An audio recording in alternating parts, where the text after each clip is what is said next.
My name is Daniel. I worked in a big company. It was a supply company.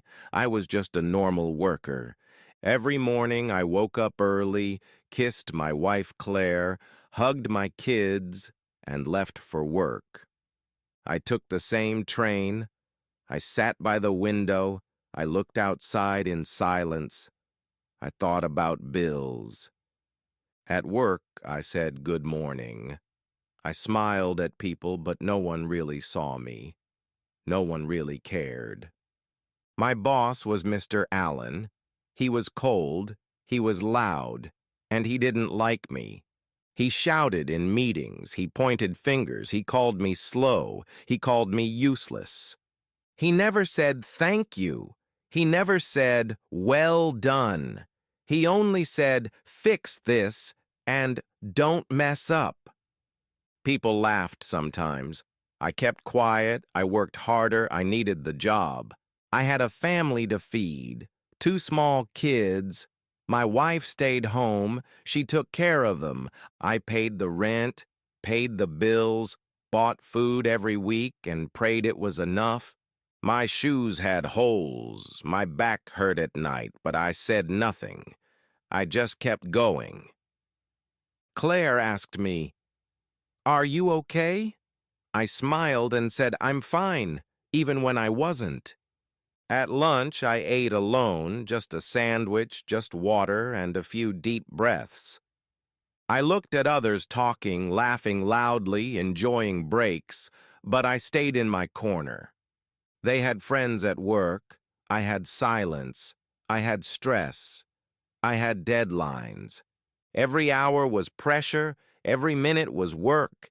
Every second was fear, fear of losing everything. Then one day it happened, I made a mistake, a small one, in a file. Just a number was wrong, it could be fixed. It wasn't a big deal, really it wasn't. But Mr. Allen called me in. His face was angry, his voice was sharp, his words were final. "You're fired," he said. "Pack your things." And just like that, I was nothing. My hands shook, my face turned cold. I looked around the room, but no one looked back. I walked to my desk, picked up my bag, took a photo of my kids, and left. No one stopped me. No one asked why. No one said goodbye. Not even a whisper. Outside it was raining. My jacket was thin. I walked slowly, my heart heavy and sore. The world felt bigger. The sky looked darker, and everything felt louder, louder in my head.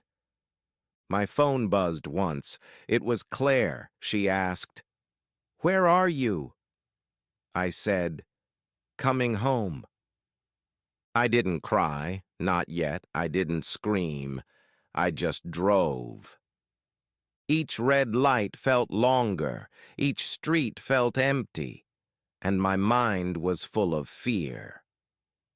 At home, Claire opened the door. She looked into my eyes and she knew. She didn't ask questions. She didn't panic. She just held my hand and said, "We'll be okay." I sat on the couch. The kids were sleeping. The house was quiet, and my soul was loud.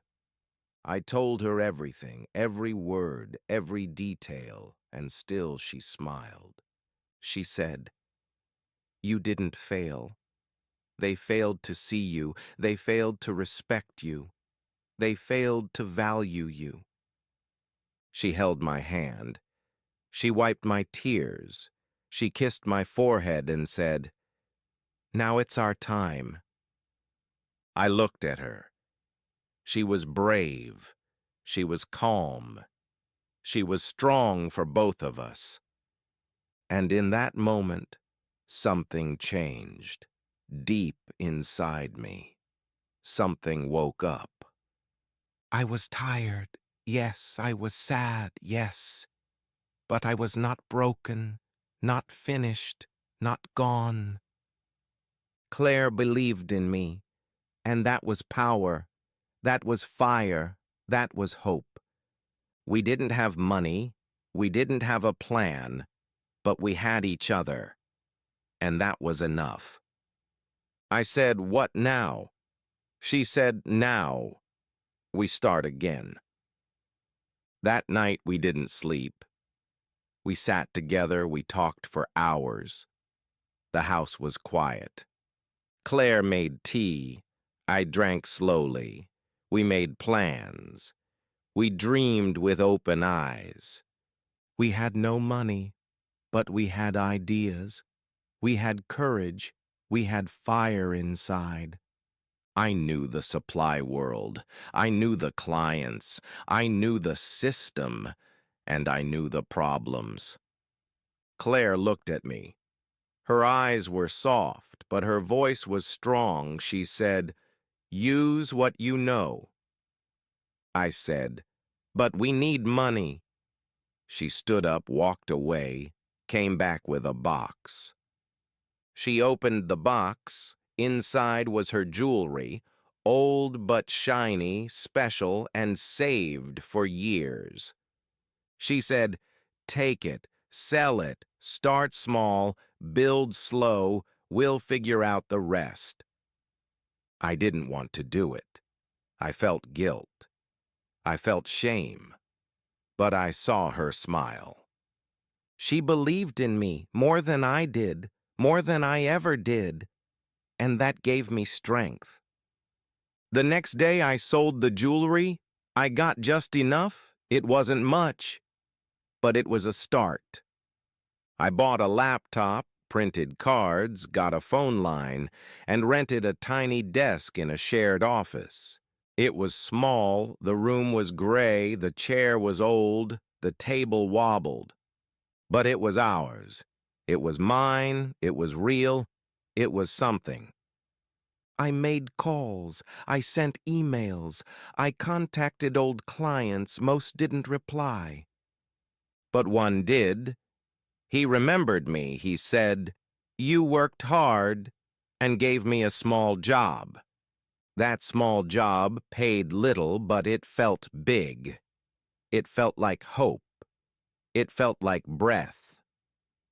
I worked day and night. I checked everything twice. I packed the order myself and delivered it. The client was happy, he told another client, and then another, and soon I had 5.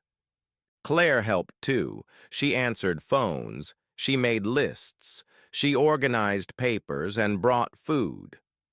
Some days were slow. No calls came. No orders came. Only silence.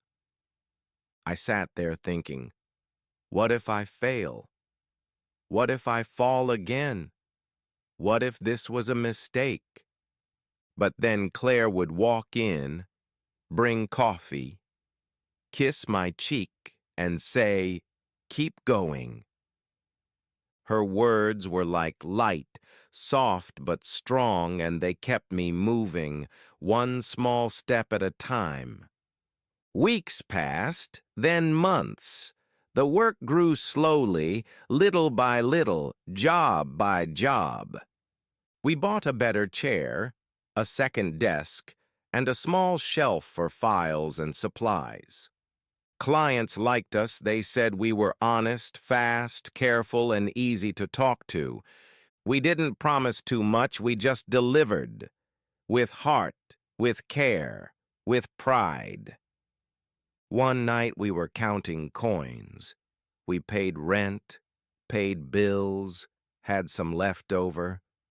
Claire smiled and said, "Look how far we came." I smiled back, my eyes wet. We still lived simple. The kids still shared a room. We still cooked at home, but we were okay. And for the first time in a long time, I didn't feel small. I didn't feel weak. I felt alive. I named the business D&C Supplies. D for Daniel, C for Claire. It was ours. We made a logo, printed flyers, built a website. It was simple but clean. I wore the same shoes, but I walked taller because now I was building something real. Every mistake taught us, every delay tested us, but we didn't stop, not once. One day we got a big client, a real company, a real chance, a big deal. I was nervous, my hands shook, but I smiled, I spoke clearly, I believed in our work. They signed the contract, they gave us a month of orders, and it changed everything. We bought new equipment, hired one helper, and opened a tiny warehouse in the city. The kids noticed the change. We got them better shoes, better bags, warmer coats for winter. Claire bought new pans, a new kettle, and fresh curtains for the living room window. We didn't become rich, not yet, but we felt stable. We felt proud. We felt human again. And at night I looked at the ceiling, closed my eyes, and whispered, "Thank you." But life wasn't easy. Not always. Some days were hard. Some nights were long. Clients changed minds, deliveries were late, the truck broke down, and storms came. But we faced it all hand in hand, not with fear, but with faith and with love. We learned how to lose, how to fix, how to wait, and how to try again. Now we had a dream, not just survival, not just money, but something bigger. We wanted to build a company that was different, honest, fair, kind. We wanted people to feel seen, to feel heard, to feel safe at work. We wanted to be the bosses we never had and create a space full of respect. We worked every day, no breaks, no holidays, just work and hope. Claire woke up early, packed lunch, checked emails, called clients. I planned deliveries, sent invoices, fixed small problems, and drove long hours. Sometimes we forgot to eat.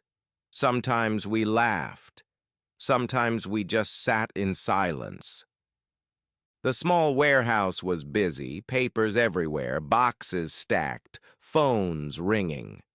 We had one worker, his name was Joel, young but smart, fast and loyal. He worked hard, stayed late, asked questions, and learned quickly. I liked him. He reminded me of me, quiet but full of fire. One day I walked in, Joel was sweeping, humming a song, smiling to himself. I said, "You okay?" He said, "Yeah, I like it here." And I smiled back. That moment stayed with me, deep inside, because I knew how it felt. To be respected, to feel safe, to not be afraid at work. More clients came, orders doubled, our name spread slowly, word by word. People said D&C is solid, they care, they deliver on time, they're fair. We didn't spend much on ads, our work spoke loud, louder than money. Trust was our currency, and we earned it one client at a time. One month was very busy, too busy. Orders piled up. We had delays. I panicked. Claire stayed calm. We made a list. We called every client. We said sorry. We offered discounts. And we stayed late. Very late. Joel brought coffee. Claire made sandwiches. We worked until 3 a.m. We finished it all, delivered everything, not perfect, but honest and real. Clients thanked us. One even said, "You're the only company that calls back." That meant everything to me, because respect was the thing I never got. Now I gave it, freely, fully, and it came back to me like light. We hired 2 more people, Sarah and Tom, kind souls, smart minds, big hearts. We trained them, paid them fairly, listened to them, and shared meals together. We were not just a team, we were a family, a real one, made of care. We celebrated birthdays, small wins, new clients, and even quiet Fridays. At home, things changed, little by little. We painted the walls, bought a new sofa. The kids were happier, they smiled more, their shoes fit, their backpacks were full. Claire looked less tired, she laughed more, she sang in the kitchen again. And I felt proud, not of money, but of peace, of home, of balance. Then something crazy happened. I got an email from someone I knew. It was from a big company, and inside was a name I remembered. Mr. Allen, my old boss, the one who fired me, the one who broke me. His company was failing, deep in debt. They needed help. They were sinking. I stared at the screen. My heart raced. My hands froze. Time stopped. Claire walked in, saw my face, asked, "What's wrong?" I showed her the email. She read it slowly, then looked at me, smiled, and said, "Well, well." I didn't know what to do. I felt a storm inside, old pain waking up. We talked about it for hours, into the night in whispers and silence. Should I ignore it? Should I help? Should I walk away or say yes? It wasn't easy, not for my heart, not for my pride, not for my past. But Claire said, "This isn't about him. It's about you and what you've become." The next day, I replied. I asked for details. I acted calm, clear, kind. They sent reports, numbers, files, and photos of the company I once knew. It looked broken, old machines, tired workers, long delays, short tempers, the same walls, same rooms, but a different energy, full of fear, full of weight. They wanted a meeting. I said yes, and walked into the office I once feared. The receptionist looked tired. The hall smelled old. The lights flickered above. I walked down the same hallway, past the break room, past my old desk. I stopped for a second, breathed deep, and kept walking, slow and steady. Mr. Allen was waiting. He stood up, shook my hand. His eyes looked heavy. He said, "You've done well." I said, "Thank you." And we sat in silence for a second. He explained the problem, the numbers, the losses, the struggle to survive. Then he said, "Would you consider buying us?" And the room went still. I looked at him, at the man who once fired me, who made me feel small. But now he looked tired, unsure, like a man holding broken pieces. I didn't feel hate. I didn't feel joy. I felt something strange. Peace. I said, "Let me think." And I walked out, into the sunlight, into the wind. That night I told Claire. She nodded. She had already guessed. She always knew. We sat by the window holding warm mugs, looking at the stars in silence. She said, "You don't owe him anything, but maybe this is your moment." I thought of Joel. of Sarah, of Tom, of every worker who needed better. And I knew then this wasn't about revenge or pride or proving anything. This was a door, opening a full circle, a way to change something broken, to fix what hurt me, to protect others, to do what he never did. I looked at Claire and said, "Let's buy it. Let's fix it.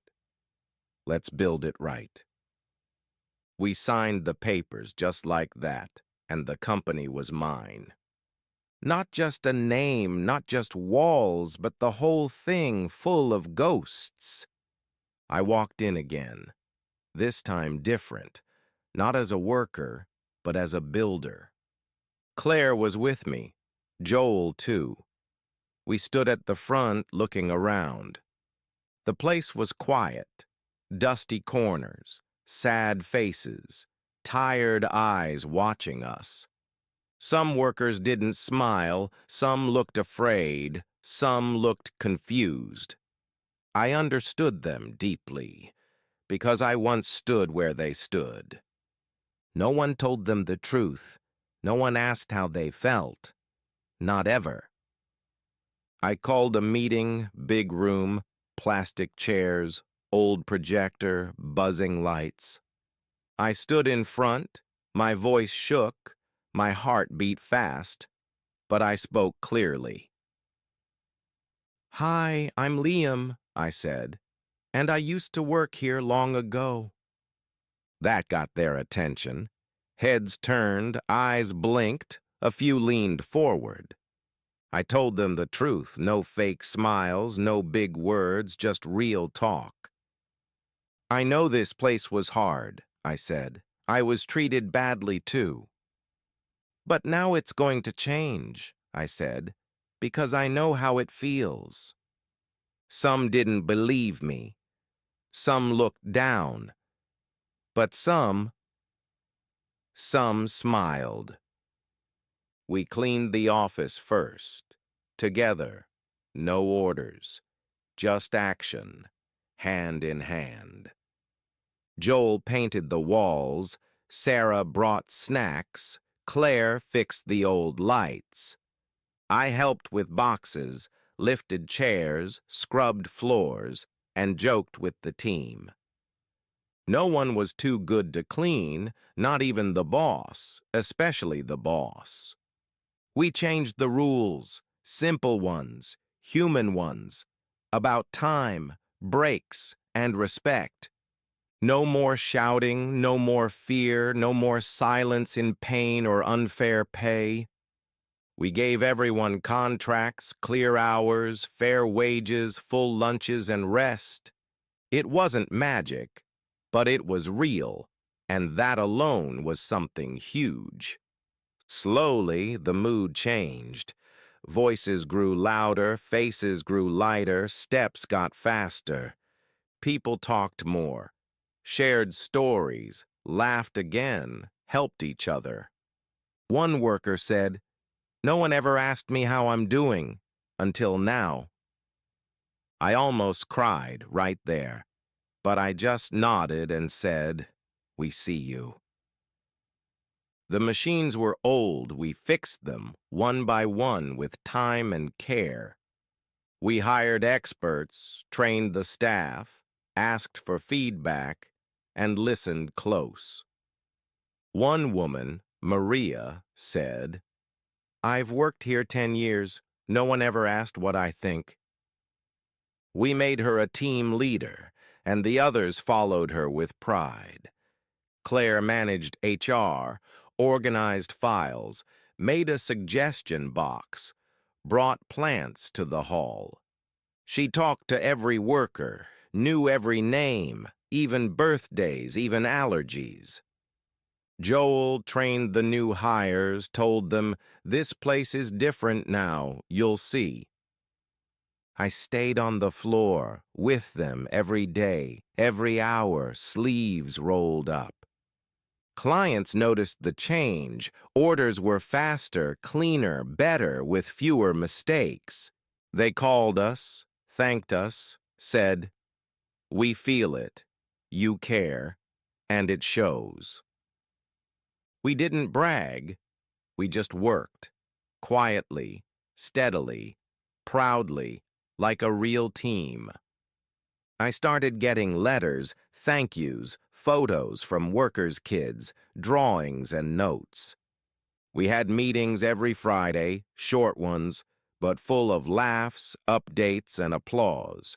We clapped for small wins, for on-time orders, for kind acts between workers. One man, George, fixed someone's bike after work, and we gave him a gift card. Not big things, not money, but respect, love, and being seen. In one meeting, I asked, "What do you need to do better?" And they answered, honestly, bravely, clearly, not scared anymore. They asked for better tools, more breaks in heat, help with transportation. We made it happen, slowly, but surely, one promise at a time. After 6 months, the company looked new, felt new, moved with purpose. We got a visit from a big client, and they said, "What happened here?" I smiled and said, "People happened. When you respect them, they rise." That phrase spread, got quoted online, and brought in more work. The team was proud, not just of me, but of themselves, of each other. They wore clean uniforms, walked tall, joked with the guards, smiled at lunch. Some brought kids to see the office, showed them their desks, their tools. That's when I knew this wasn't a company anymore. It was a home. We started giving training, not just for work, but for life. Computers, budgeting, English. Claire organized it. Local teachers helped. Even the older staff joined in. One man, 50 years old, wrote his name for the first time, cried with joy. We gave him a frame with that name, and everyone clapped, loud and long. We started saving, building more, dreaming bigger, thinking forward. Not for power, not for money, but for people, for growth, for legacy. We wanted this place to last, not just as a job, but as a symbol. That you can fall, get up, forgive, and build again. Stronger, kinder. One morning I arrived early, sun rising, air still, quiet everywhere. I walked through the factory, smelled coffee, heard soft music, saw clean floors. Workers waved at me, some joked, some just smiled. I smiled back. My heart felt full, not heavy, just full, like peace, like home. In my office, I sat down, looked around, saw my old photo on the desk. It was me and Claire, year 1, tired but smiling, side by side. Next to it was a small note, written in kids' handwriting. It said, "Thank you for helping my dad smile again. Love, Mia." That hit deep, made me pause, made my eyes blur, made me breathe slow. I remembered my mom, her tired hands, her soft voice, her quiet strength. I remembered my old shoes, the laughs at school, the lonely walks home.